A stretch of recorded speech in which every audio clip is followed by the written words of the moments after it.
বাজারে গিয়ে সম্রাট আকবরের একবার বেগুন দেখে খুব পছন্দ হলো। তার সাথে ছিল বীরবল। সে বলল, জাহাপনা, এর নাম হচ্ছে বাগুন, এর যে কত গুণ। এই বাগুন যদি আপনি ভাজি করে খান তাহলে আপনার শরীরের সৌন্দর্য ক্রমেই বৃদ্ধি পাবে, আর ভর্তা করে খেলে আপনার রাজত্ব আরো দীর্ঘায়িত হবে। এরপর সম্রাট জনমের মতো সেই বেগুন খেলেন। এতে তার পেটে সমস্যা হলো। সম্রাটের মেজাজ তো খারাপ।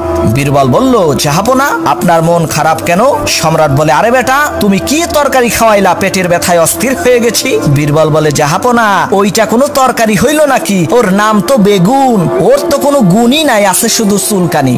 সম্রাট বলে, সর্বনাশ, কালকে বেগুনের কত প্রশংসা করলে, আজকে বদনাম, এক মুখে দুই কথা।